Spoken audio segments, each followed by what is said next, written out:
Welcome back to Lunch with Missouri. Mexican Common Health. Just technical break there, but right now we are reading from John, the third chapter, and the allowance was in the process of doing explaining the message that Christ was giving us here before he began to baptize. So, Rev, tell us about reintroduce people to what Nicodemus and where we are here. We in verse 25. Okay, We but just left from verse. I'll read 24 again. But John was not yet cast into prison. Then there arose a question between some of John's disciples and the Jews about purifying. Okay, Rev, before we get into John and the disciples, okay, kind of clear up a little bit here about Nicodemus, okay, what Christ was telling him here, which was the important part here about how we can be born again. And we don't want to leave people hanging on that. That's very important that people understand what is, what that actually means about how you being saved. Oh, you want to go all the way back up to the top? Not just review it in general. This gives an overview of what you just said, what is being said there. And when Christ is saying, he said, "Really, I say to you, we speak what we do know and testify what we have seen, and you receive not our witnesses." So, anyway, explain. Okay, was Christ explaining to people who have been baptized, people who have not been baptized, and people are starting to get baptized. And that talks a little bit about why people want to be baptized and need to be baptized. Okay, he said in verse 3, Jesus answered and said unto him, "Verily, verily, I say unto thee, except a man be born again, he cannot see the kingdom of God." Mm-hmm. Nicodemus said unto him, "How can a man be born when he is old? Mm-hmm. Can he enter the second time into his mother's womb and be born?" No. Jesus answered, "Verily, verily, I say unto thee, except a man be born of water and of the Spirit." That's how you're born again. That's how you believe in the death, burial, and resurrection of Jesus Christ. And you pass from death into life before you sleep and after you sleep. You have to believe that before you go in the water. And also, when he said really, when he said back-to-back time, tell us what he's saying. When he said the word verily means truly. Truly, truly. Mm-hmm. And you want to get your attention when he's saying that. Yep. So in verse 6, that which is born of flesh is flesh, and that which is born of the Spirit is spirit. Marvel not that I said unto thee, you must be born again. The wind bloweth where it listeth, and thou hearest the sound thereof, but cannot tell whence it cometh, and whither it goeth. So is everyone that is born of the Spirit. Nicodemus answered and said unto him, How can these things be? Jesus answered and said unto him, Art thou a master of Israel, and knowest not these things? Verily, verily, I say unto thee, we speak that we do know, and testify that we have seen, and ye receive not our witness. Okay, Rev, one other thing. Let's go back to Nicodemus. Tell me, what does a Pharisee, since he described as a Pharisee, exactly what is a Pharisee? A Pharisee ain't nothing but a lawyer. Okay. The scribes and the lawyers, and those were those Jews, those wicked Jews that had Jesus crucified. Mm-hmm. That's who they were.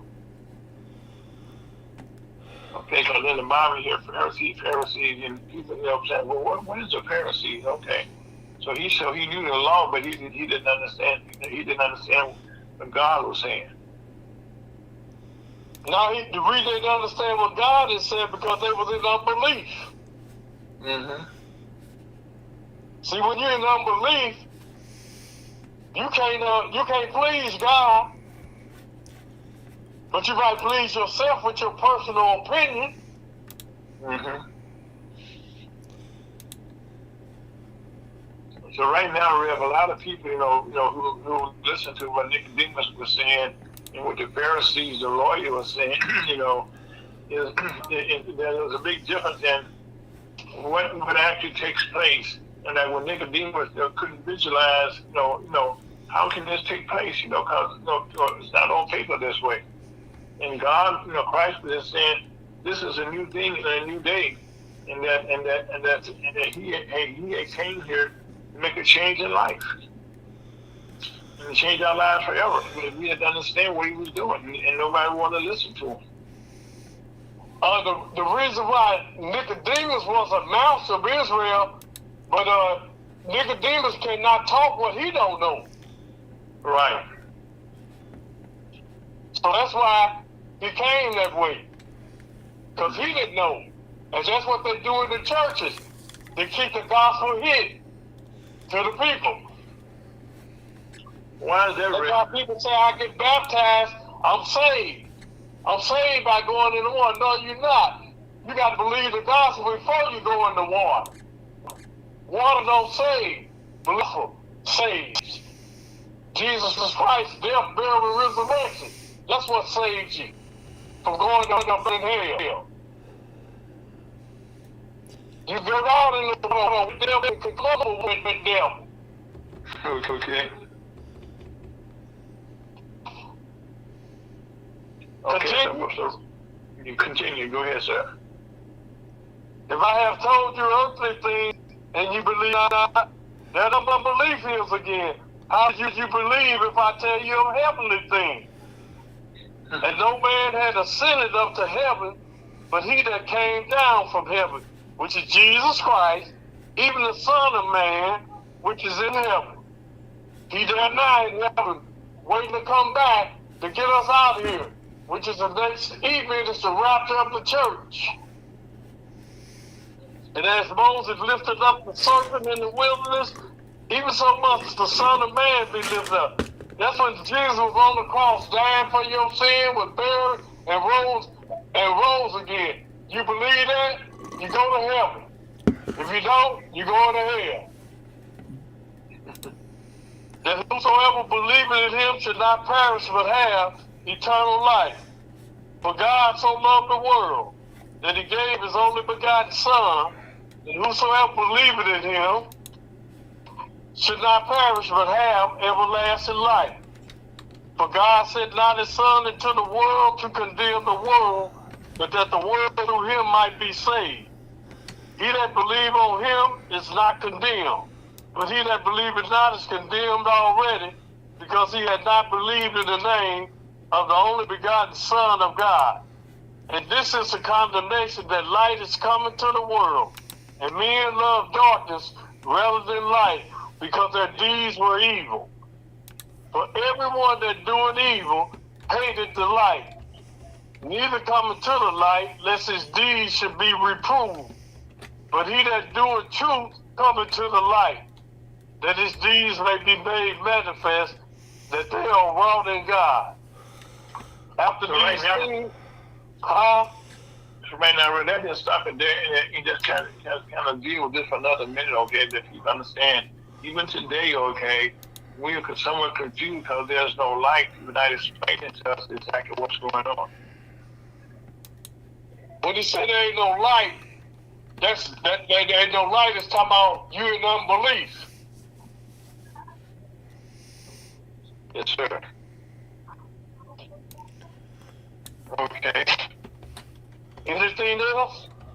Well, no, we got to leave it there because of time. We have to stop, okay? But right now, this is, we wanted to thank you for enlightening us again. This is something that we've been talking about for years about how can we get saved. And he said, look, you broke it down right here. You break it up, Ira.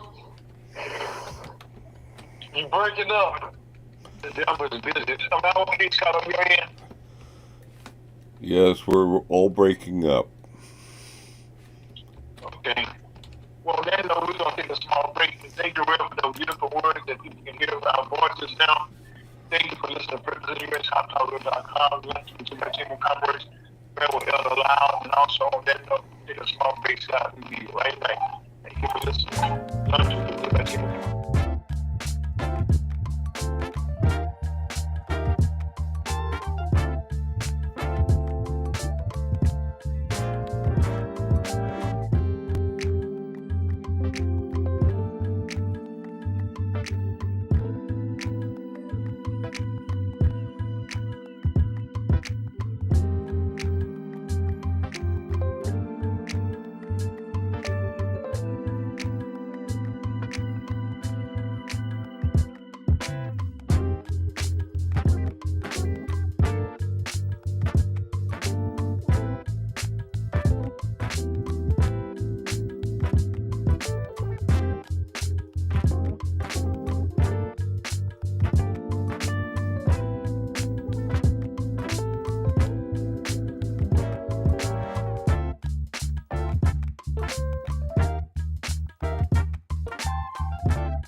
Welcome back to London, Missouri Chamber of Commerce. We are having technical difficulties because I got a new cell phone here, and it seems to be not one out.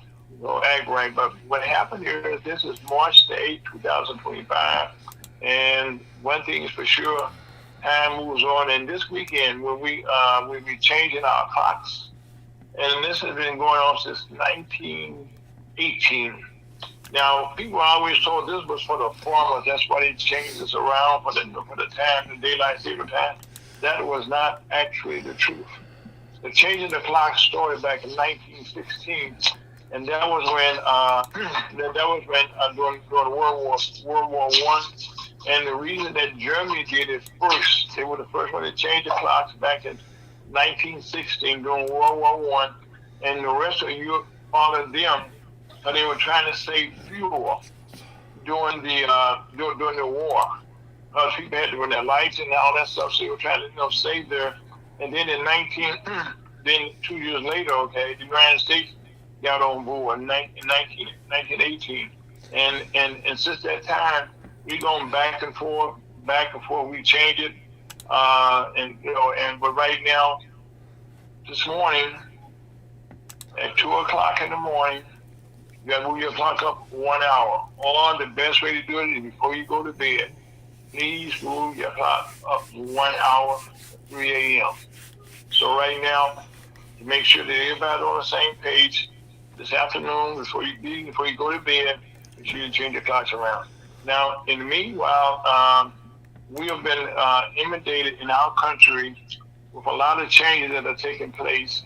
And a lot of things that are taking place right now are, affecting you in your home.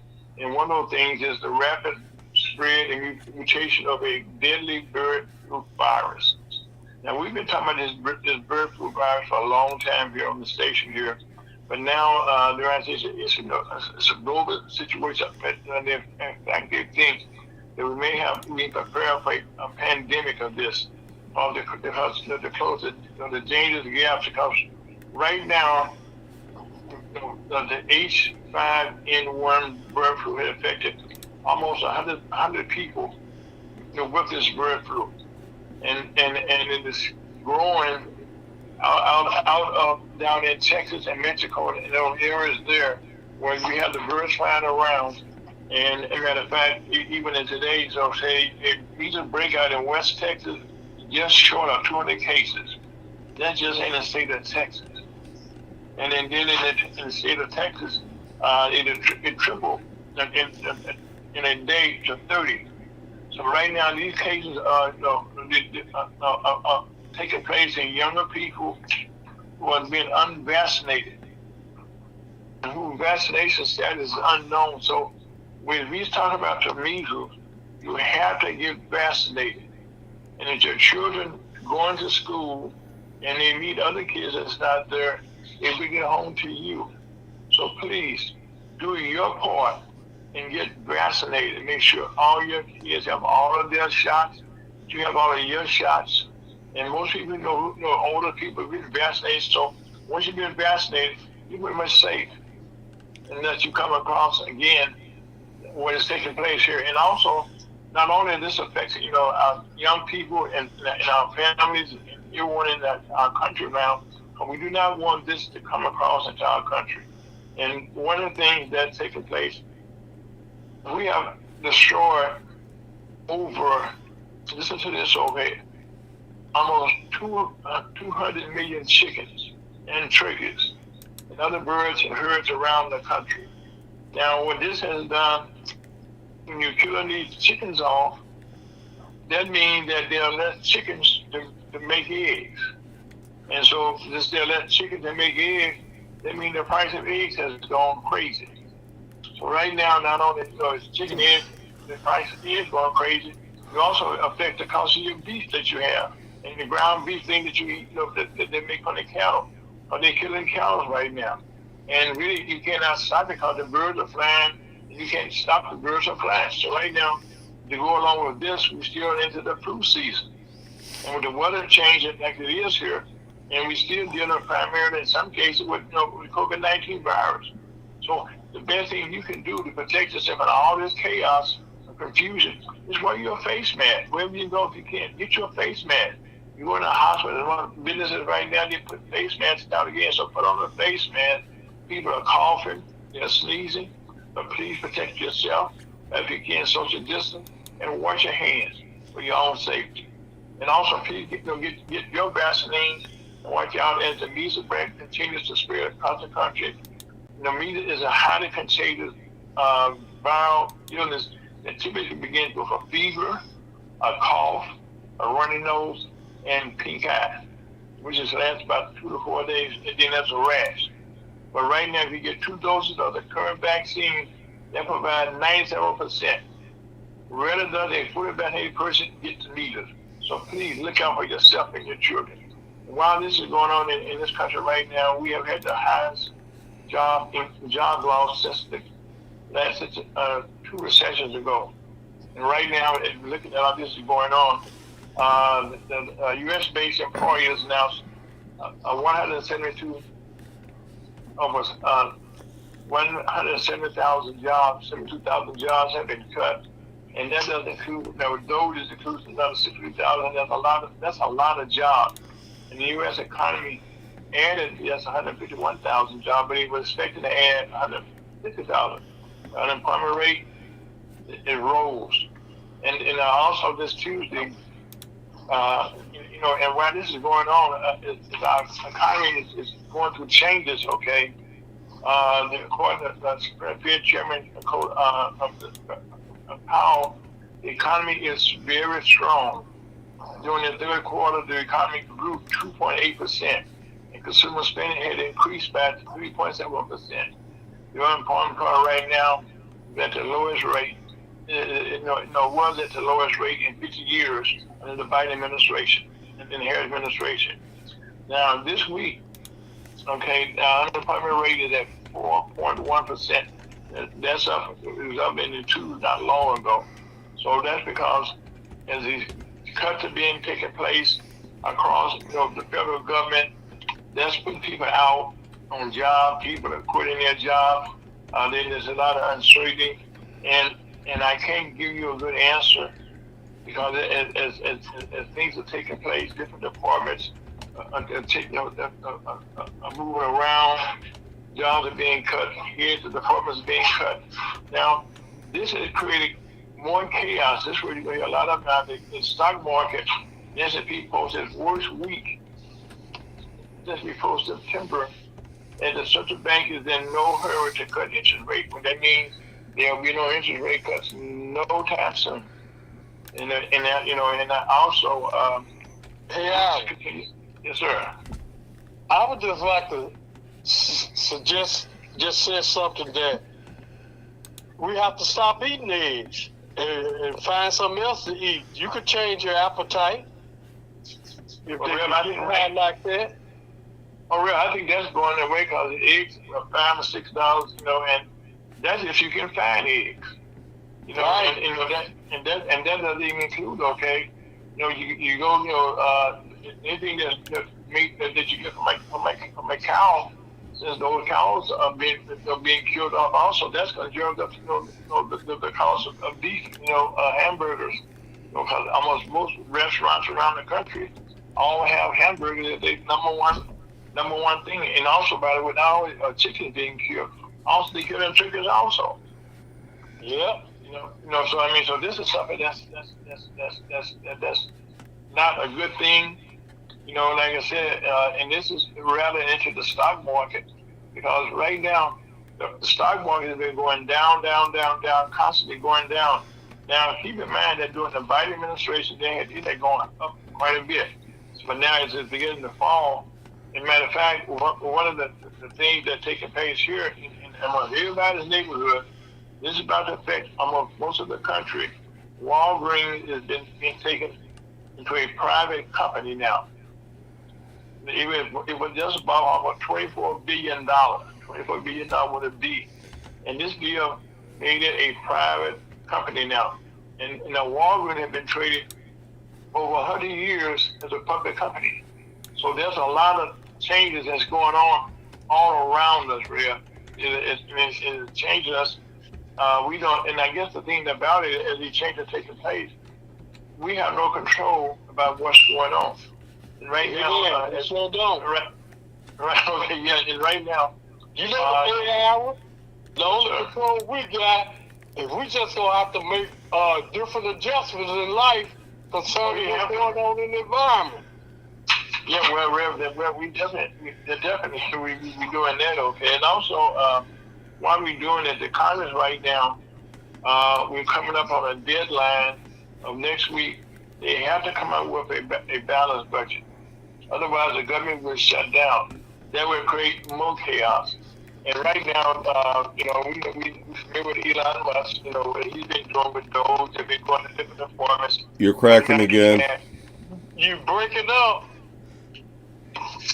Anytime we seem to talk about the Doge and Elon Musk situation, they out about the phone. That's crazy, which makes no sense. Am I still real bad, Scott? Yes. Ladies and That's gentlemen, the enemy. we are working at a solution to this, and we apologize, but we're going to go on another quick break. Thank you so much. Oh, okay, Scott, this time call me.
Welcome back to Lunch with Get Back Chamber of Commerce. There's so much going on, and like I said, right now in the this week, the president had a couple of cabinet meetings, and in one, Elon Musk was dominated the conference meeting. The press conference was televised, but the second press conference was not televised. And in that one, a lot of the cabinet members right now are unhappy. See, everything that's going on, okay, that's not the whole cabinet. The whole country right now, we're not on a good pace. We need to talk about tariffs right quick. These tariffs right now, and this is my personal opinion, these tariffs have been around for a while, and right now with the United States, Canada, and Mexico, and China, there's a way to do anything, but most things is done in moderation. And if you're going to do something, okay, give me a plan about how we're going to do what we're going to do. That way I know what to expect. But being unexpected, not knowing, right now, if you go working for the federal government, the NVA is cutting thousands and thousands of jobs. You're selling off hundreds and hundreds of government buildings and stuff. You're gutting all this, okay, and you're changing all these people's lives. People used to work for the federal government to get experience, and that way our country was safe. And right now, our president is getting in arguments right now. I understand the brewers we had with Zelensky in Ukraine, but guess what? They're meeting next week to try and patch up that and move forward with what's going on over there in Ukraine and with Russia. But right now, thank God I come out against it. They're going on right now. Thank you, Dr. Wright. Hold on a second.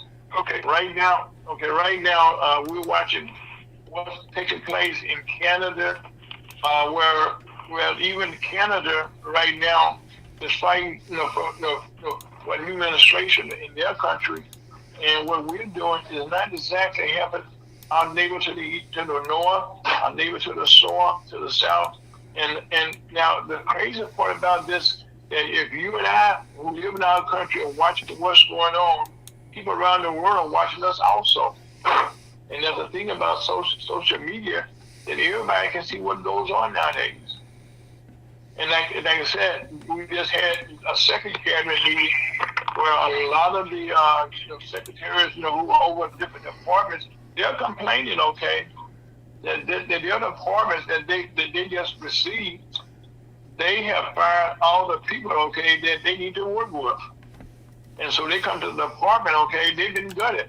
So so that's a way to do whatever you have to do, okay. And then right now, we need to slow down a little bit and see how we can get on the same page. And then we can always pick up the piece the best way we can and move forward. And like right now, Elon Musk, who's leading this thing now, first, he's saying he's taking a buzz off.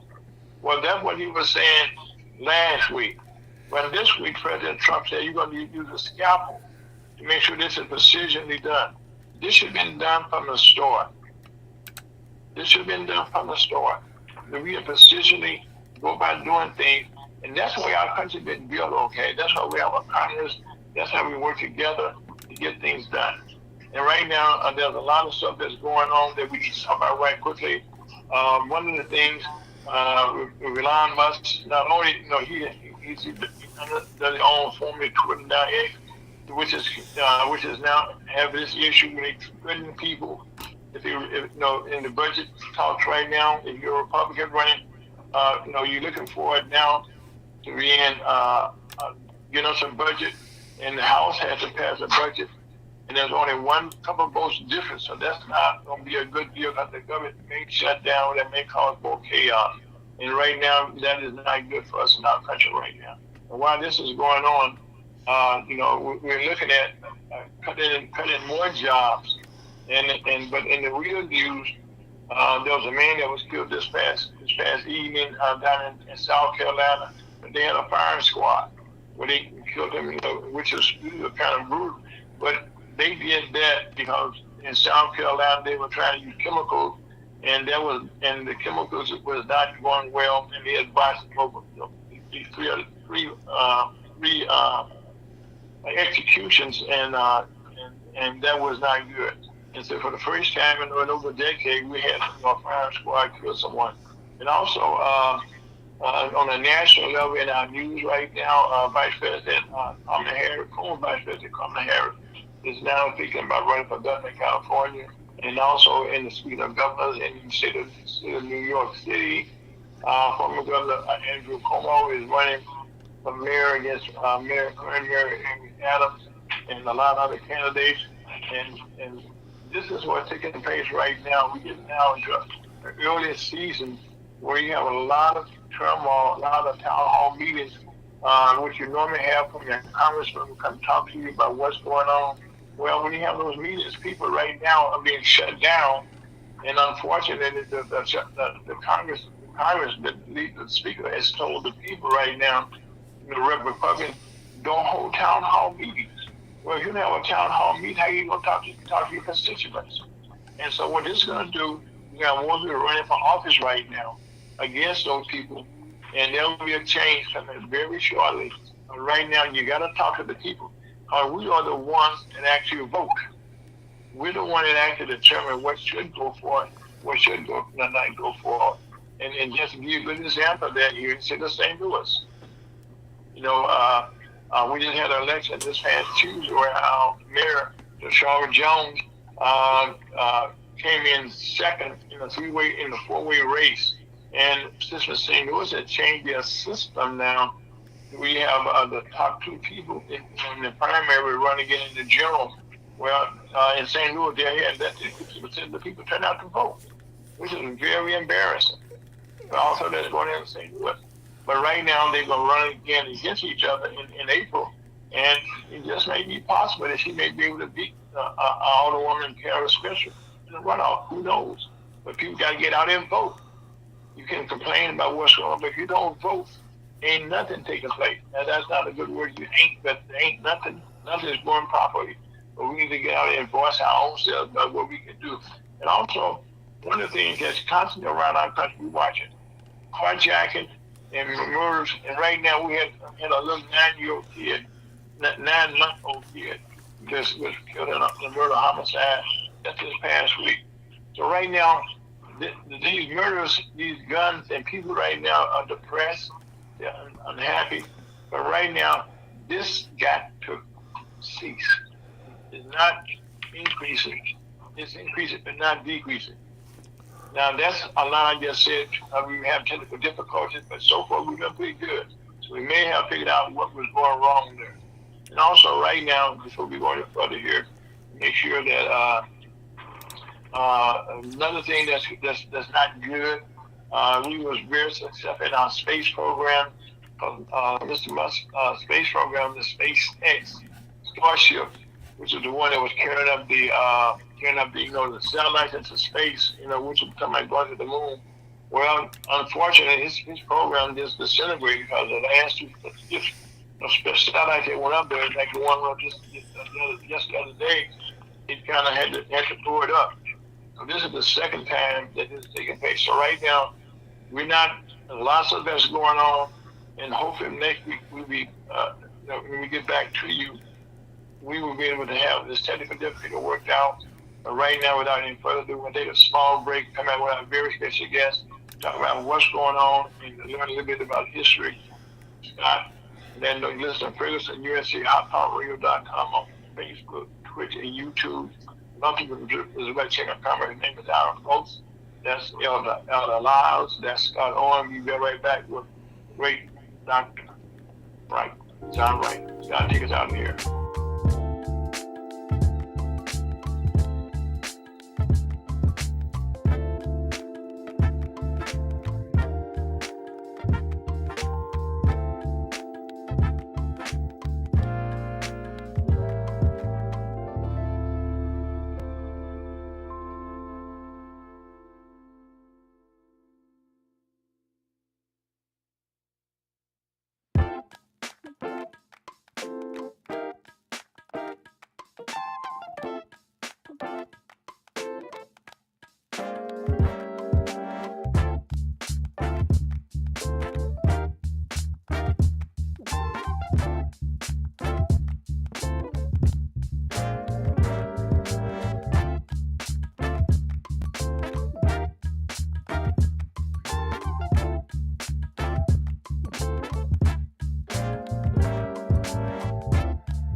Welcome back to London to Missouri Right Chamber of Commerce. And so far, keep your prayers up and bless it down. We're doing pretty well right now with the technology. But having said that, we're so fortunate to be joined by Dr. John Wright. We have him as an educator, but Dr. Wright has worn so many hats in time. Dr. Wright, welcome to the program. Thank you. And so, Dr. Wright, rather than me trying to tell people about you, okay, why don't you start off telling us about, I know you got started, here in St. Louis in our educational system, which is in disarray also. But kind of tell us a bit some of the hats that you have worn in your education. Well, I started out as a teacher in St. Louis Public Schools. Yes, sir. And as teacher, then a principal. Mm-hmm. Then I went to Webster Groves. Mm-hmm. Then I stayed there, and then I was School District. Mm-hmm. Then from there, I went to Ferguson Florissant after the merger, a court-ordered merger of 3 districts, Berkeley, Kinloch, and Ferguson Florissant. And I stayed there except for 2 years when I took a leave to work for the Board of Aldermen and the Board of Education. Then I came back to Ferguson Florissant. Okay, now what did you do, sir, when you went from the Board of Aldermen and what were your tasks that you were tasked with? I was executive director for the Citizen Education Task Force to try to improve learning outcomes for the children of St. Louis Public Schools. Okay. And then the reason I asked you to repeat that, sir, because it seems like we're at a point now we need to convene another task force, something similar to that. Well, there's so much turmoil, I stopped after 2 years and went back to Ferguson, Florida, because we couldn't get anything done. Between the union, the school board, there's so much argument and tied up. There was no time given to improve instruction. Wow. And I thought it was just a waste of my time. So I went back to Ferguson, Florida, and I stayed there till I retired. Okay. And I was home for 3 years. Then I was asked to be superintendent of schools in Norman School District. Mm-hmm. We did a search. And I was there for a year. Then the day I left there, I was asked to do interim for St. Louis Public Schools. Yes, sir. Stayed there, and then I came home. I've been home since 2008. Now, I was asked to come back to St. Louis to be an interim school board member. Mm-hmm. So I did that. And I told them I wasn't running. I've been on the U City School Board for 6 years, on the Community College Board of Trustees for 6 years. I was on the St. Louis County Board of Education. So I had enough of running school boards. And so that was not my desire to have another term on the school board. So, Okay, now, sir, that's why I was about to ask you now, because it seems as though, as you do, I did a little research, most superintendents, there was a time that the superintendent was still around about 10, 15 years, okay, before he retired. But now it seems as though the most superintendents right now are staying at a maximum of 5 years and they retire. Why is that? there's so much turmoil, man. It's turmoil. It's board members who want to do things for friends rather than for children. So you have a lot of problems. And kids are not the focus. And programming is not the focus. We're at things where people want to do stuff for their friends. You know, there's cousins appointing. I know there was someone, when I was in Normandy, they were telling me someone was a friend of a person, and they were causing so much hell. I told them, stay home. I wasn't renewing their contract. It was in April. I said, stay home for the rest of the year. And I'm not going to renew your contract and don't come back. It caused too much turmoil on the building. And so Wow. I put them out. I didn't worry about getting fired because I was interim, man. You're not going to have me back anyway. I didn't want to get back. So you couldn't hold that over my head by saying that you don't do that. But you know, Dr. Wright, that's one of the things, okay, you know, that as you look at your past history there, people never talked about why you left those different positions, okay.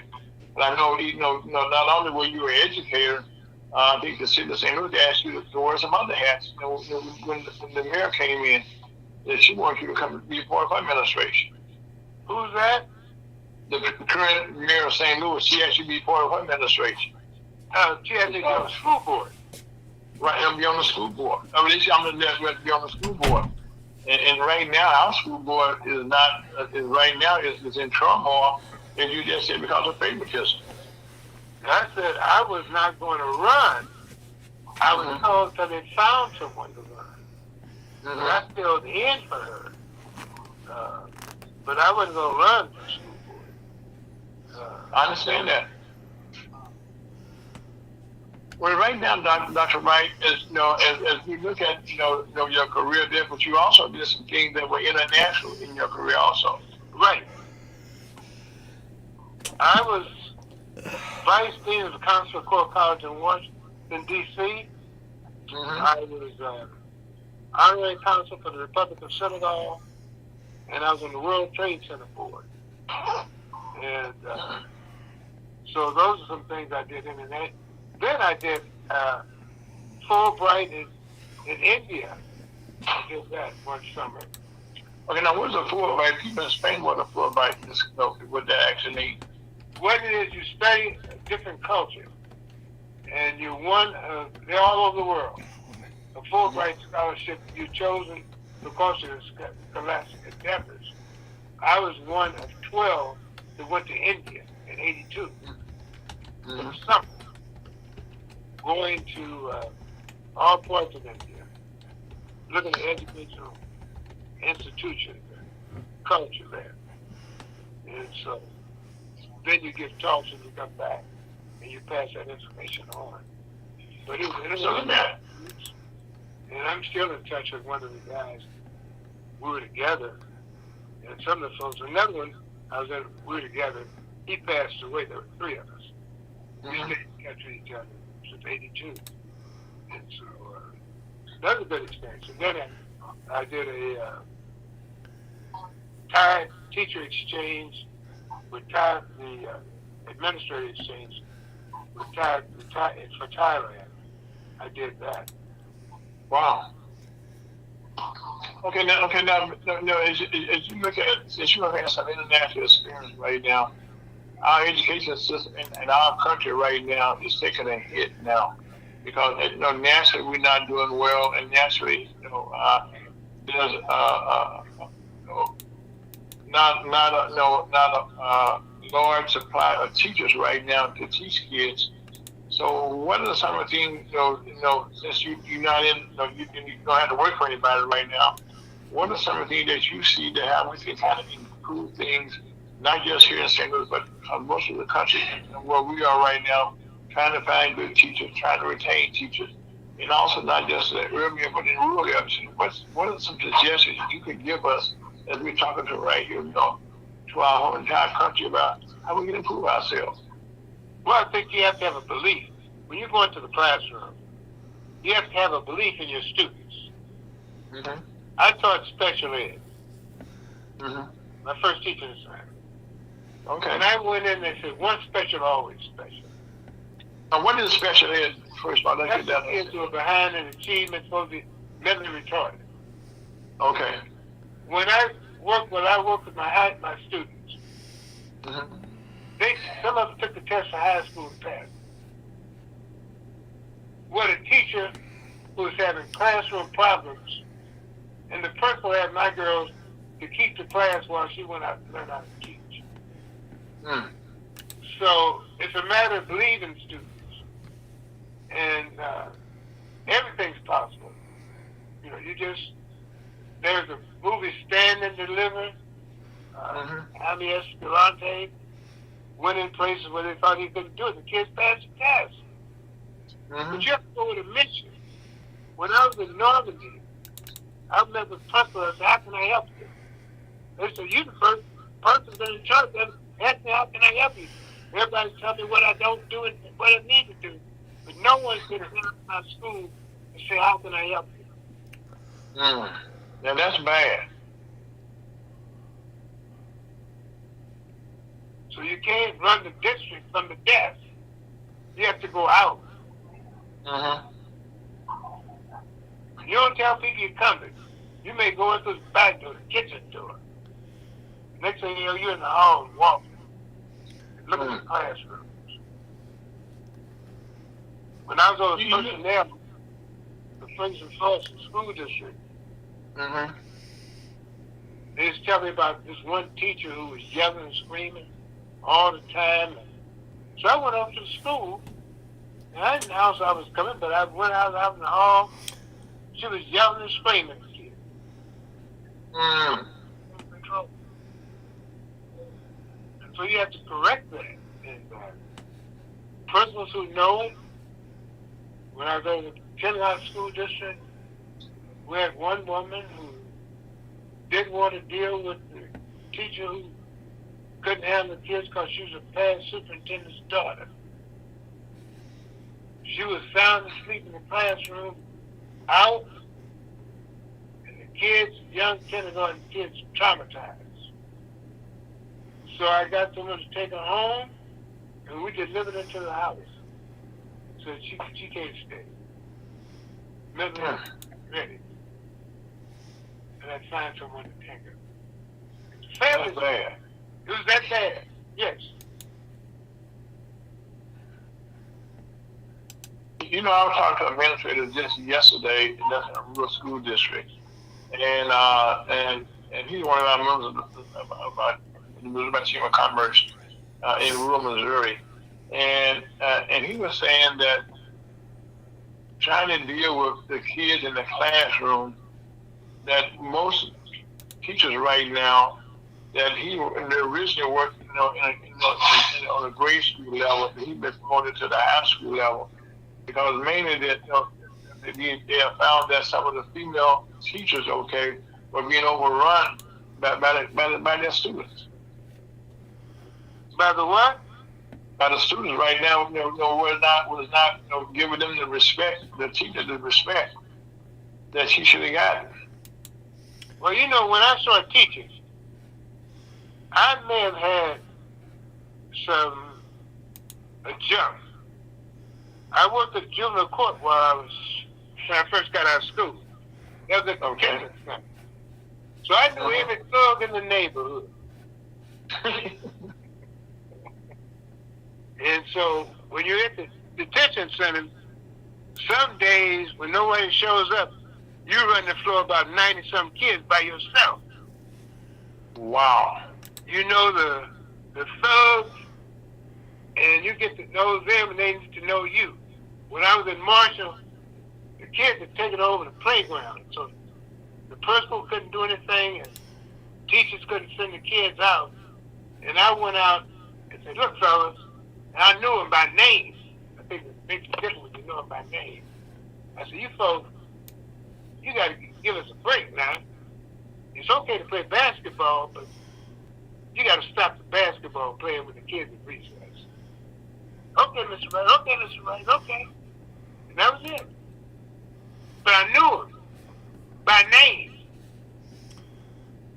Well, see, Dr. Wright, right now, I think, you just listen to what you just said, okay? The problem is that there's no respect.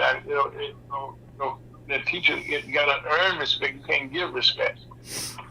And I think that's where the problem comes in here. Would you agree? Oh, yeah. You got to earn it. I've got letters that my wife passed away, but I'm going through her stuff. I got letters to kids that's written her. Kids written her after they got married, and called her on the phone, and something she used to have them at the house for lunch. And so, yeah, that's respect. She loved them. Well, right now, right now, Dr. Wright, as we had this conversation, one of the problems that we in the black community, we're trying to, the Missouri Chamber of Commerce, our goal is to help black business owners thrive or create new businesses and stuff. And just understanding what we just talked about here right now with the educational system, trying to teach someone early on about what black businesses need, that's an uphill battle. Am I right?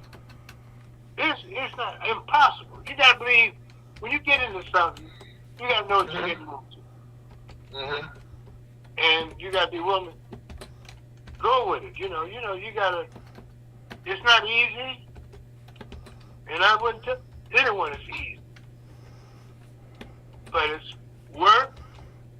And once you get a reputation, it's after you get your reputation, it's easy. Easier.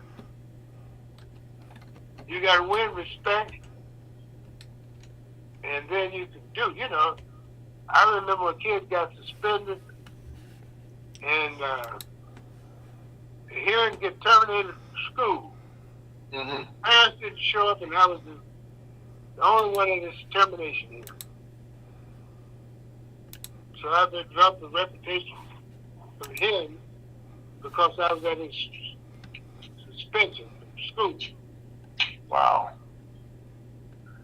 You know, Dr. Wright, you know, one of the things that I understand, and of course you do, I knew that, first of all, that your education that you got early on in your career, in your life, okay, you came from a black high school that's still around. Tell us about your high school experience that got you focused, okay, on being who you are.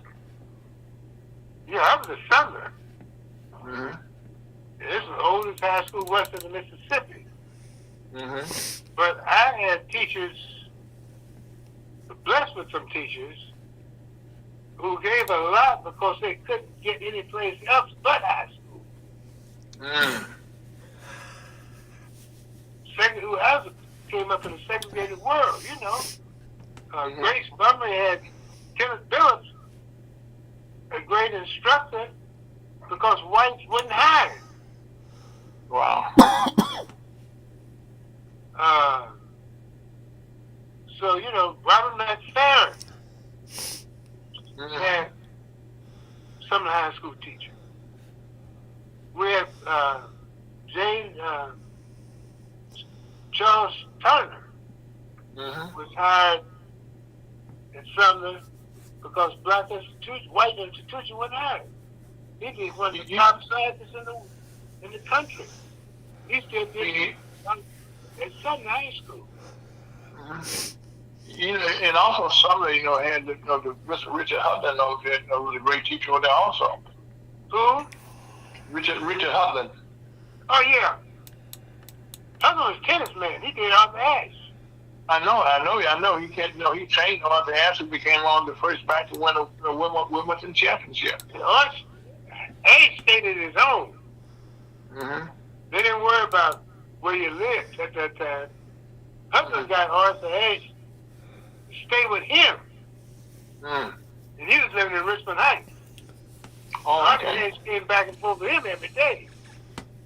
Okay.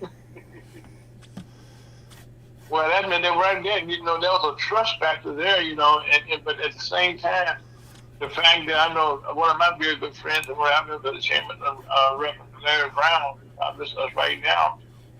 He came out of Sumner High School, and I know you know him personally because you guys have races for years, but he's been one of the leaders in our black community for years, okay, but he also was a Sumner graduate. Larry Brown? Yes, sir. Yeah, I was engaged to his sister. Yeah, you told me that. Yeah, so I know that's what I said. So I know it personally, okay. I know Larry well. Yeah, but he's been like a staple in the community for many years, so not just as a rapper, but as a businessman. Yeah. Yeah, I know Larry very well. Yeah, and he's been like say, but he's been one of the person that gives and gives, and also by the way, when we speak about it, okay, we want to set some prayers up there right now because he's also going through some dialysis right now. Pray for him, have a speedy recovery, get a kidney real soon. But there's people like this, okay. Now, by the way, I didn't tell people when we started the program. Dr. Wright, how old are you? I'm 87, 85, brother. 85. Okay, 85 years old. 86 this year. Okay, 86. And if you're smarter, than the average boo-boo. Not being funny here, I say that, but you're smart. You understand. Your mind is still clicking. But it's your experiences, okay? Is that we need more so now than ever before to share this with people, okay? About what you had to do to be successful and make other people successful. What we need right now is for people like yourself who can find other people who need to pour into our kids. You said one thing was very important. The kids, we got to respect you. You got to earn their respect. Right. And it comes to you can't fake Gary. It comes to if you're phony, it comes to. Mm-hmm. black kids. Mm-hmm. Well, you know, Dr. Wright, one of the things that in schools nowadays, you know, is totally different because now, you know, most classes right now are being taught about a computer or something, about somebody on the video screen, since they have the shortage of teachers right now. So what are some things that we can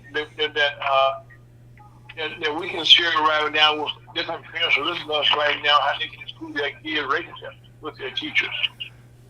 What would you You know, I suggest? had to go through that. You know, I don't know how many are being taught by computers. I know it's Mhm. teacher. He retired. He went back because they offered him $1,000 a day. You know? Wow.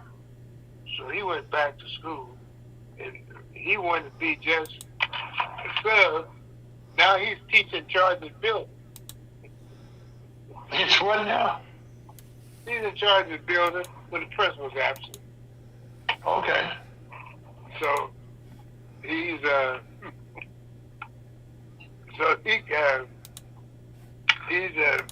well. He enjoys that, but he's tired. Okay.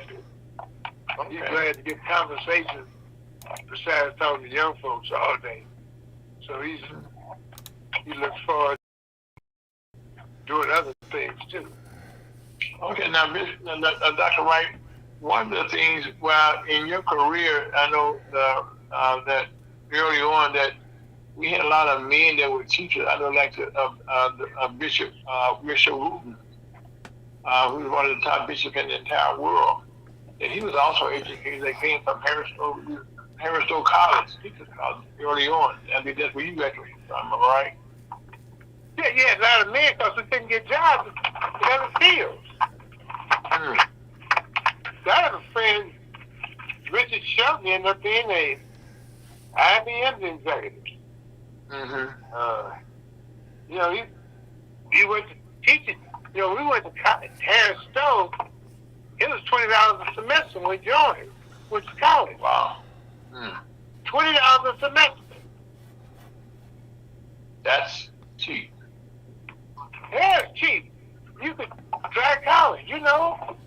Mm. Well, a lot of folks who tried it, and after the first semester they decided it wasn't for them. So we had a high turnover every semester, but it gave everybody an opportunity to try it. Mm-hmm. And so we had a lot of folks who tried it. And Well, I know, right?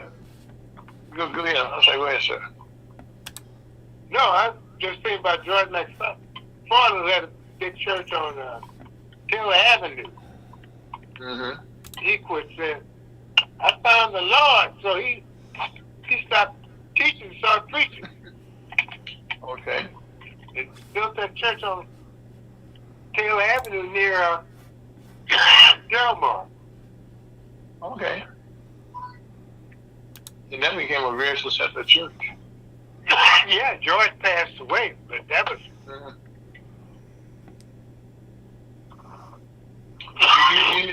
You know, Dr. Wright, you know, I guess nowadays the teachers right now, you're getting more men back now into the classroom than you had in many years. That should be a very good thing, am I right? Oh, yeah. But many of them have found jobs in other fields. You know, that's the problem now. Mm-hmm. Well, I know. Right now, one of the things that we're looking at is that we need to be able to improve ourselves in every way that we can. And education is the one vehicle that we all need to have, because right now, with all the technology that's coming down the pipe now, it's daunting to be able to keep track of stuff. You know, it's not only black men who's not doing it. White ones aren't either.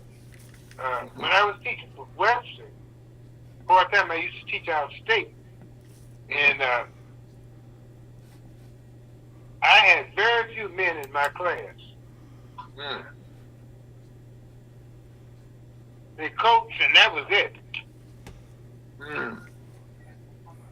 So not only did we lose black men, white ones aren't going for it either. Mm.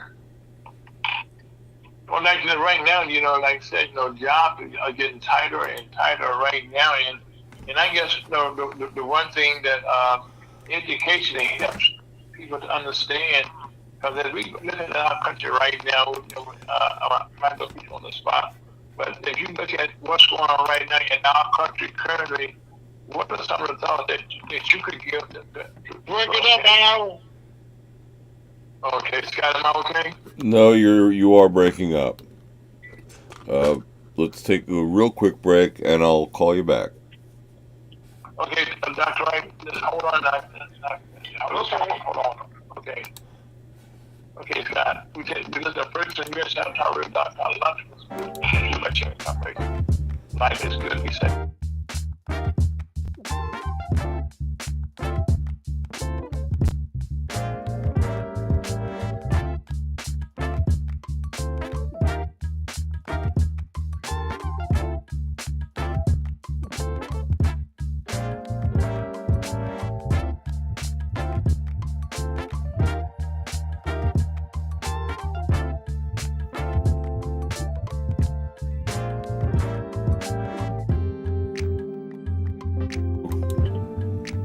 Okay, Dr. Wright, welcome back to lunch. Okay, we're back with you, sir, and sorry for that situation there, but I was saying to you right now, as you look at right now in the year 2025, what are some of the things that you would suggest that people who consider going to being educators right now, because we still need some good educators for us to understand what's going on in our country. Would you agree? Oh yeah, but you got it. One thing I think, we got too much dumb leadership out there too. Okay. I'm serious. I got 2 kids with education. I hear all the dumb stuff that goes on by those in charge. Right? When you said dumb stuff, okay, give us an example. I have one son who, can you hear me? Yeah, yes, sir. You were loud and clear. I have one son who was a principal, Mm-hmm. and his staff was predominantly white. Mm-hmm. He went out and recruited a black staff member. Mm-hmm. And the one, his supervisor, thought that person would be good at another building and took it from him. So he got upset over it. And so the guy said, I don't like your attitude. You're upset, huh? He said, yeah, well, go home. So he sent home. And so the building was on, what do you call it, pilot for 3 days with no one running it. They realized you did need a principal to run the building. They sent he sent the principal home. Whoa. Let's back up, okay? Where do you want me to back up? So why did they send the principal home? Because he was upset because he took his staff and he went out and recruited.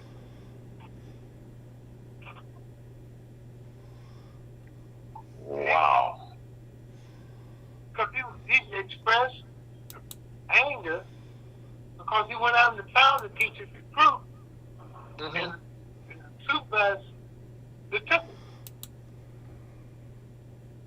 And he didn't want Wow. So, but it's interesting, when I was at, that's the same with public school. When I was asked to be interim superintendent, the guy told somebody, I guess I need to leave. Need to leave. He left. You know, Dr. Wright, now just listen to your conversation. I can understand now a little bit more now why the kids are having so many problems trying to learn. It's all, it's not them. It's, it's grown folks' issues. Oh yeah, you got a lot of grown folks issues. You got a lot of folks out there who are playing school. They don't know what they're doing. And, Yeah. And You got a lot of teachers who need support. Principals who need support. Well, I know in the Missouri, and I'm embarrassed to say, but we wanted to force states, they're kind of paying teachers to teach schools. Salary-wise. I know my high school, Sumner. Mm-hmm. About every 3 years they get a new principal. 2 or 3 years. Mm. You can't grow a school with that kind of turnover of administration. Mm-hmm. You can't. And then also you have a constant turnover with superintendents also. Oh yeah. It's hard to find superintendents who want to deal with it.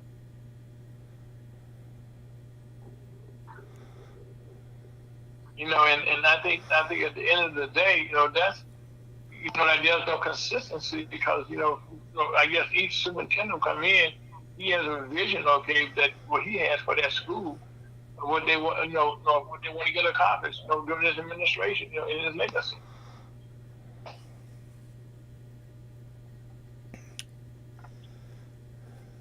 And to get that done, he needs some support. Some people that work with him, that and sell them on the idea of what he want to do. But you've got to have a board that don't have too much interest. Like I remember one school that's board member just my wife is a teacher, and one of the board members said, I came by her room, I just know my daughter's gonna get an A. And that daughter's a problem. I know my daughter's gonna get an A. No, she didn't get an A. But that's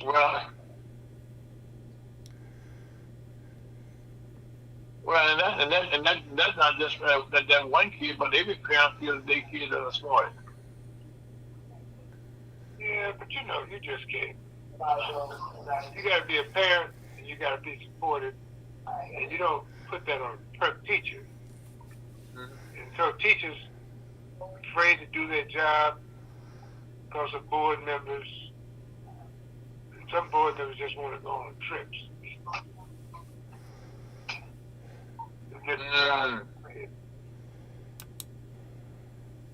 You got small districts. Sometimes in small districts, the school is the highest, the biggest employer. And so everybody's kin and relates to each other.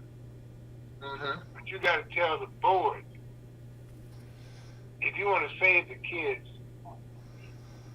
Junebug, Mary's son, is messing up. And Junebug can't stay there. And you got to convince the board that Junebug can't stay there. And put with documentation. Because I remember when I was superintendent, this one guy was a board member's relative. And he was throwing that bombardment in the classroom. Bad weather. Breaking out the lights. Right. And I said, look, if you don't do something, you're going to get a suit. So this guy won't mind, he won't follow instructions, but somebody's going to get hurt. I'm putting you on notice. It's a problem.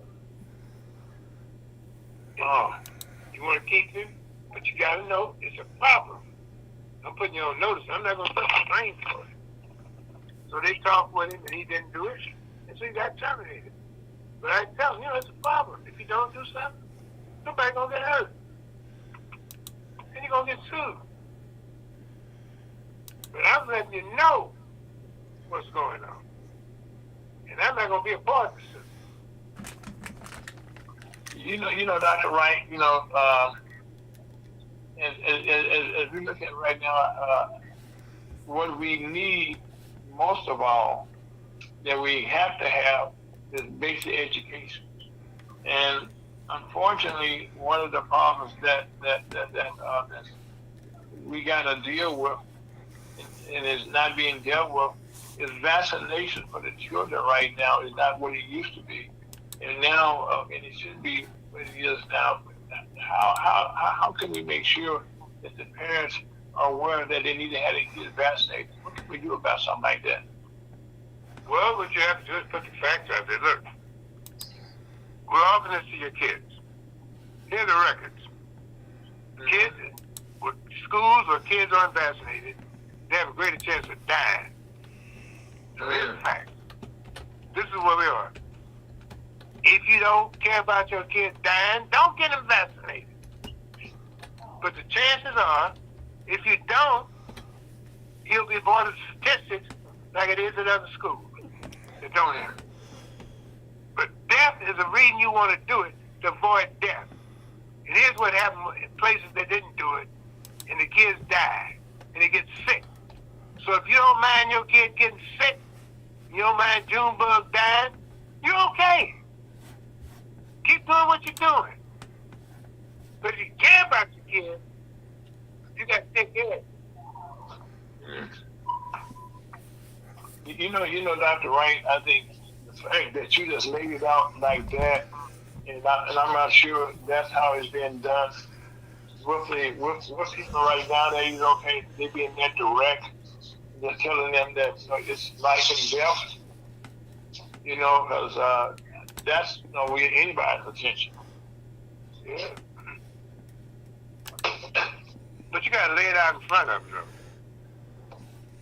Well, you know, Dr. Wright, not only is that a problem in the schools, about people laying it out, but I think right now, what we need to do as a whole, this is my personal opinion, that if we understand the school system, okay, you have to understand have some way to read. Now, people not aware, but most newspapers and most stuff like that, it's written at a 6th grade level. Am I right? I think we try to be nice and polite.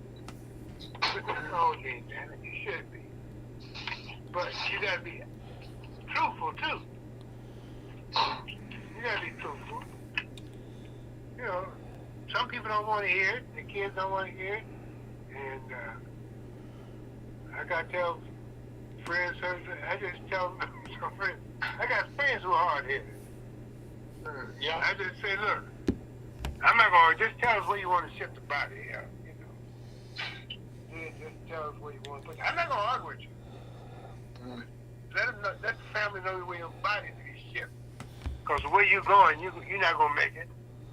So no need to argue. No, just leave a note where you want your body to be shipped.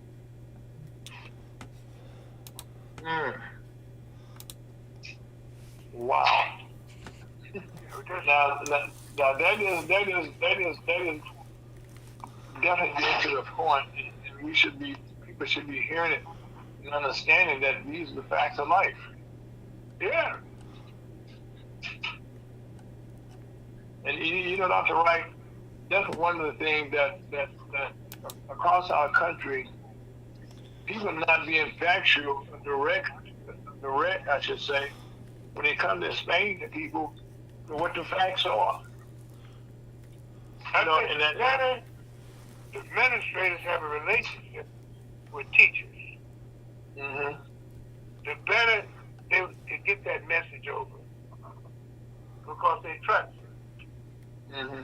If you don't have that relationship, they don't care what you say. But if you have that relationship with the students and the parents, you know what, the kid gets sick, have teachers, we'll have principals, we'll always say, what I want all y'all to do is call home, talk to the parents, every now and then, call the house, see things are going. So that's what we did. That's part of the plan. First week of school, he wanted all first teachers to call home. So that's what we did. Okay, and how successful was that with the kids? Showing more improvements. But I used to go when kids was, when the word went out when I was teaching, they had a party down the street at so-and-so's house. The parents aren't home. And, you know, you went in through the back alley, because they didn't have a front door. You had to go through the back alley. And so, I remember going, I wouldn't do this today because I'm supposed to shoot you. But I went to the back alley and knocked on the door. Mr. Wright at the door. Mr. Wright, they hear me dodging and getting in there. So, but you have to go, and so folks know you're going to come. But see, Dr. Wright, that's the thing. See, you went, like you said, over and beyond because you cared about your students. Yeah. But today, hell, some of them may shoot you. But Yeah. how much did it? Well, let me ask you a question, Dr. Wright. You know, and they probably, don't talk about it. But how big is the problem right now with young people, having problem with people being guns and stuff in school? Is that a big problem? Probably some places it is. Some places I know when I went to a meeting with high schools, when you came in the door, you had to go to a metal detector to get in the building. So it's guns were we didn't have that when I was working. So I'm just glad I don't have to deal with it now. Because some kids don't even talk at the bait with you, pull out the gun and shoot you. Right. Dr. Wright, one of the things that social media, that people watching so much negative stuff on TV, the young people are, how much of an effect does that have on the reality for them in life? A lot, They live in a world that's changing constantly. It's corruption all over. When you got a president who's guilty of so many times, crimes, and in office. Well, yeah, even the 34 convictions. Yeah, they hear that on the news. And there's some communities where, even when we were young, I knew where the policies were going on, the numbers game was going on. Everybody knew where it was, except people in authority. They claimed they didn't know. And the numbers game was going. You got the results on the mailbox on the fence in the apartment building. Every few months, they raided the place where the numbers was being played, and then after a couple of days, business as usual.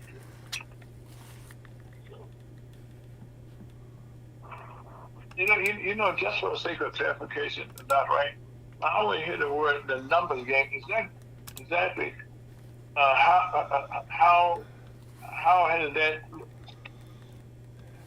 looked back in those days? What do you mean, how was it? Like I said, people like now, you're trying to, as a disciplinarian, as a superintendent, and then from the superintendent down to the principal, how effective right now, how hard is it right now to get that line of communications set up? Well, this was, you just in the neighborhood, you knew what was going on. You didn't have to go, you did it back to school because kids weren't doing the numbers. But you knew it was crooked out there. Everybody knew what was going on. These little kids, some kids were even taking the money over, putting it on for mom and dad. Oh, wow.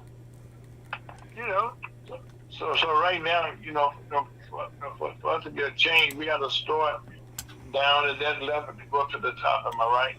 Yeah. But That's you. it's a different world now. Well, we've been joined right now by Mr. Chuck DeBoto. How you doing, Chuck? What happened? You Good afternoon, Chuck. We're talking to Dr. Wright, okay? He's a former educator, and we're trying to talk to get an understanding. For us to have leadership, and create new leaders, okay, we got to start in the school. And so we just today just trying to just get some understanding. I know you know a little bit about education because your wife's an educator herself. But how difficult it is right now. First of all, to get good teachers, to get superintendents, or to get good teachers. Now, how difficult it is for the students to understand and get respect for their teachers. But you have to respect the kids. Mm-hmm. That's hard sometimes. Yeah. Listen, but you can't give up. Can't give up. Well, anyway, so Chuck, and you'll win some kids, and some you won't win. mm-hmm. Those you win, they keep the other kids in line. Mm-hmm. They'll say, "Oh man, he's okay. Leave him alone. That man knows what he's doing. Leave him alone." And they take up they say, "Mr. Right here knows it. Leave him alone. He's okay." Mm. And they'll correct the other kids. Well, Dr. Wright, right now, I want to thank you, okay, for taking the time. Just give us an overview, how things have changed, and how difficult for these speeches. Give us a roadmap showing what we need to do, okay, to try to make a difference in our schools, and just let people know what's going on now with the chaos that's going on in the schools, and how bad it is, unfortunately. But no one tells us about that. I'd say the parents should visit the school.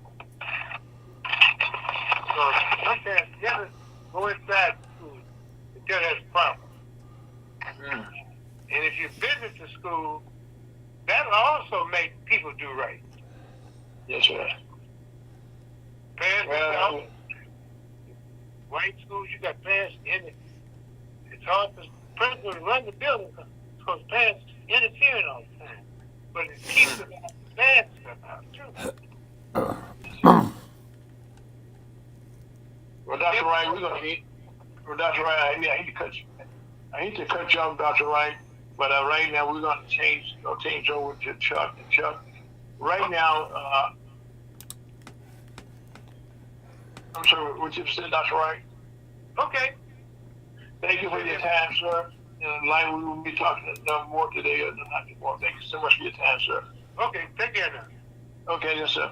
Chuck DeVoe III, how you doing, sir? I'm doing fine, thank you. Okay, I know that you know a little bit about education. Give us your thought right now about education out in our school now, as we're trying to raise up new leaders. Okay, to have new businesses, but we got to start at that level. Give us your thoughts on that. I think we all got to work together because it's complicated. There's a lot of issues, and you can start with asking the teachers, and then there's they reach a point where they say they're doing all they could do. They need some help. So some of that has to do with, are we offering the right curriculum from a vocational standpoint? Does a kid have to go to school if they don't want to go to school, or do they want to go to school because they know that's how they can make a living or have a living? And there's different levels for different dispositions. Kids that are, let's say, upwardly mobile or coming from a higher demographic family, those schools are so well equipped and so disciplined, and the right teachers, and they're teaching what stuff you need to know. And surprisingly, I haven't researched it, but they want their kids to have a full education. They want them to know the facts.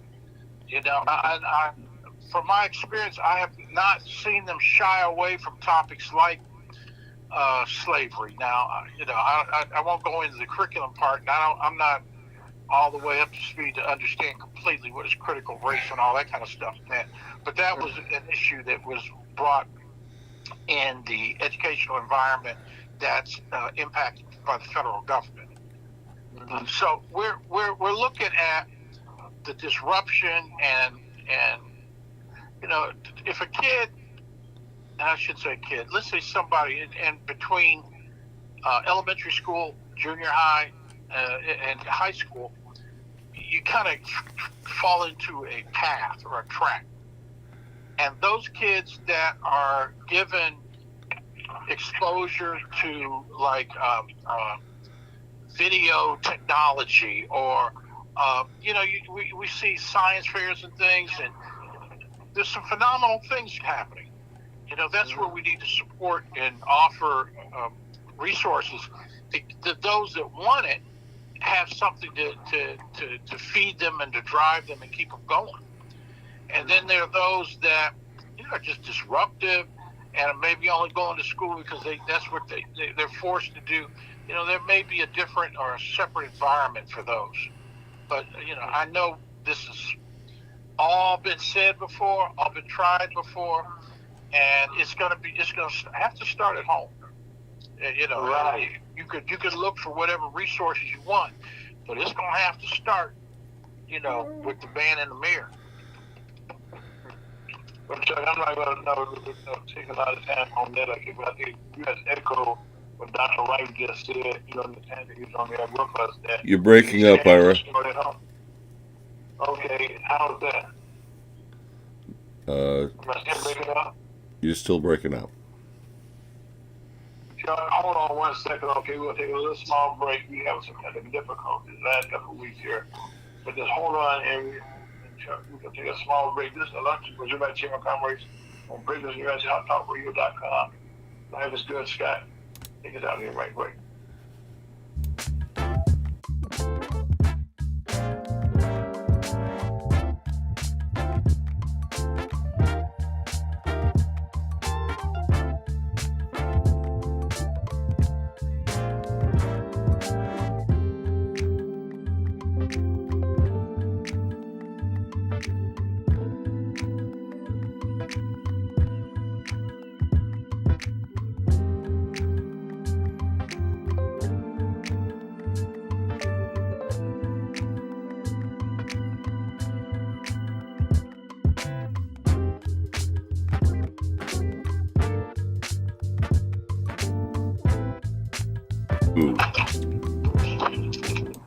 Welcome out to lunch with the Zero Chamber Commerce on a beautiful Saturday afternoon here in St. Louis, up where you are. And also, we want to say thank you for Dr. Wright and the time he's still with us today, trying to understand this education system, some of the problem that we're having. We're trying to highlight that. And having said that, this is Chuck DeBoe. We missed you last week. You've been away from us. So tell us, what has Chuck DeBoe been up to? We're in a mode, in a time when we're transitioning. We're launching new programming and some new initiatives. So we've just been between meetings and jumping around. No exotic travel or anything like that.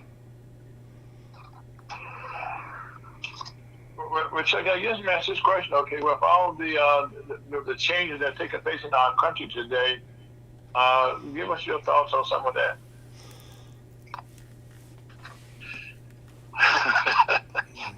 That's a loaded question, but I tell you. Well, it's kind of loaded, okay, but right now, because like a lot of business leaders right now, it's a fair question, though. It's a fair question, and it's a question that needs to be asked to somebody that's daring to be in a position of leadership. So I'm glad you asked it, and I think it's really relevant. Well, I know from what you... And I'm trying not to repeat things that we've said previously, but this is probably the most crucial. You hear this all the time, but this one seems to be the most crucial until the next most crucial comes along. So for now, okay. Today, looking in history, if you don't pay attention, if you don't pick a strategy, if you don't pick some reaction to what's going on, you're gonna find yourself like double down. You're not just gonna be behind, you're gonna be like 3, 4, 5 times behind. Mhm. And part of that is how you choose to react. And I will say to the things you can't control, can't as in cannot control. How do you react? And I'm gonna be a little bit. I'll be real. I'll be critical. Just just break it down. If you want to go out here and protest or boycott, you can. But what is your strategy? How does that impact you? Or have we figured it out? Do we know? Is there a A, B, C, or phase 1, phase 2, phase 3, or where are we going with it? You know, when we boycott, we're going and we're asking with a strategy or something. But in this game here, it's already set up. You can't bring the 1950s back in 2025. In the era of AI, they've already scoped it out, planned it out in strategy, and don't necessarily take it personal as that it's against you, or what? What is the bigger picture? In other words, I'm saying that I do not believe it's to eradicate black people. I believe it's to eradicate any kind of differentiations that had been festering within the federal government and the structural society, to where different aspects of it were starting to be manipulated and used to the advantage of one group versus another. and particularly as it related to DEI. I don't know if you notice it, but whenever DEI comes up, they start talking about using that word about woke. Mm-hmm. And woke has become synonymous with gay rights. Well, people can argue that, but that's I'm just going by what I'm hearing and seeing in the news. Chuck, right now, one of the things that you just hit on there is that the titles of the names that have been given for things over the years. First, there was a time when you said minorities, you meant black folks, okay? But over the years, that became so encompassing that you didn't mention black folks. Then you came with DEI, okay? And then all of a sudden, that got redefined as something else, okay? And it became like the thing that was being attacked. So with all these different things in the media that's being attacked and not being attacked, that's why I'm saying it's a loaded question I asked you. But how can we see through some of the things and suggestions you give us as a leader? I got you here. Here's some of the things a lot of people don't. It's not made part of the conversation. Mm-hmm. And if you go by like following the money, mm-hmm. So we're hearing a version of following the money from the whole Doge experience and following where did the federal government actually spend the money and what was this, and they go, oh, look at all this money that went here, look at all this money that went there. Well, as it related to DEI, there was corporate monies that was written off and put in the budget that were for DEI spend. Mm-hmm. And then there was the federal government DEI spend, or what they were spending money on, and it really went to certain types of things and to certain types of organizations. So because of the partisanship element of it, meaning that the Democrats were implementing the legislation on it, they were implementing the administration of it, they were really allocating the budgets that went with it. It was very partisan politics. If you weren't down, if you weren't part of the crew, if you weren't approved and agreed to, you weren't going to get any of that money that was being allocated and spent for those types of things. So it does fudge over into racial differentiation, or how are you a black or Hispanic or a woman, a white woman, or whatever. It did get into that. So what the Republicans have done have come in and studied where the money went. I mean, it ain't even a study. It's a matter of artificial intelligence. These supercomputers, it doesn't take them 30 seconds to go through it, just put everything together on what's connected and what's not. That's how fast it is. They can go in tonight and run through the servers and be done by morning. And say, okay, we're good. We're moving on to something else today. So the thing about it is that DEI really just was being shut down completely and cut off the gray areas of the way money was spent and then who was benefiting or not. In other words, so if all of us that have a child that's played in a sports team or something, and you know, in this day and age, so you're trying to say, you know, is my child good enough to make the team? And then you get out there and you say, well, wait a minute, they put this kid on the team, but he's not as tall, or he's not as fast, or he doesn't shoot, he doesn't hit his free throws, or you know, it seems like we're just as good as they are. Why can't, you know, why shouldn't we have a chance to make it? And that's where the things you don't control, or the things you can't see, or let's say the politics or what goes on behind the scenes, all start to come into play. Now, it always existed in society, whether DEI or not. You know, there's always, and historically, it's like, well, you live in a certain neighborhood, so we're not going to insure you, or we're not going to give you the same rate or the better rate. Or, you black. You know, it just jumped in my head, because you black, you better get back. You know, it used to be kind of like that now. So I'm going the opposite direction with it this time. And I'm like saying, okay, so you want a level playing field. You want us to come out and be general market. You want to have us question whether we could be the National Black Chamber of Commerce, or whether we just got to be the National Chamber of Commerce. And either way, you set the rules. If we can't control it, you know, we're going to go ahead, we're going to be us. But by all means, it is not going to stop us. At the first, you be careful what you wish for, is we're getting ready to be the best. We're getting ready to be the best on whatever league we're playing in, whatever platform we're on. And now we're open for general business. Yeah, that's right. Everybody, anybody and their mama, it doesn't matter where you live or what church you go to, or how you grew up, or what color is your dad, what ethnicity are you, and all. It don't matter. It's about that money now. It's about getting to it. And so, even though I'm not a big proponent of the boycott, these folks is out here driving the stock value down of these companies. You know, I mean, it's painful. It hurts. But see, then the corporation can say, wait a minute. The federal government told us we got to do it a certain way, and now y'all gonna punish us for being legal or following the law.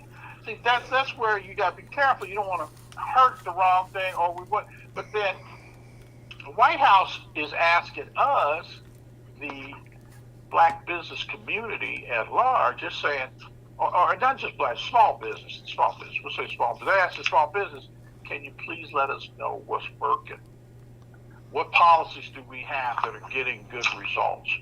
Let us know what's working too. Everybody let them know what ain't working, what's not going on. So to answer your question, to sum it up, right now the number one message is communication. The number two is let's work together. The number three is be ready. You look at yourself in the mirror. This is kind of like when, you know, just like you give your car your summer inspection or before winter. You know winter's coming, so you gotta get it ready for winter. Well, you just gotta take and look, what are we good at? Where we need help at? And one of those areas that's gonna come right away is you've gotta be up on the technology. We're 5 minutes, gentlemen. Okay, thanks, Scott. You know, Chuck, I was listening when you talking there, okay, and one of the things that over the years, that if we look at just how blacks have gotten involved, one of the things Dr. Wright was saying, that we should have more men in education, because there's some people that can get a job. Well, if we look at take the analogy now, okay, what we talk about right now, whereas as we identify if you're black, you're not getting a fair shot. Now you wanted a fair shot. Now you're getting a fair shot, and now you got to be ready, and you got to be able to step up, okay, and be able to step up there and be able to fight, take a position that I'm going to be good at what I do, and how would I be the best? Am I right on this? I think our, and I don't even think it's questionable. I think it's so obvious, and I think it's so black and white. But see, here's the real. We don't have to debate it. It's like, man, I got things to do. I got someplace to be. I got goals and things to achieve. We're not sitting around here arguing or kicking it at the barbershop. I'm looking at my watch, man. I got about another 2 good hours left in the day. What more do I need to achieve today to be ready to be where I need to be for when the dam breaks, or for when the opportunity comes, or what tools or whatever. They let you know all the way right now. So, as crazy as it is, and again, I'm one of the people that I was raised in a household where my mother always taught me about positive mental attitude. No matter how gloomy it is, no matter how many lemons you got or whatever, what's the positive side of it? What can we do with it? How are we going to work this? And so that's where this is disruption, man. You heard Winston Churchill, I think, was the one that said, never let a good crisis go to waste. Yeah, so, everybody can go, I could be, like these boys with the stock market. They say, oh, it's terrible. Don't buy this. Don't buy that. Or sell, get rid of this because it's going to crash. Meanwhile, they got their boys in there just waiting for it to hit a certain price, and they buying like crazy. They buying like mad. They're telling you sell, doom and gloom and whatever. They did that with Bitcoin.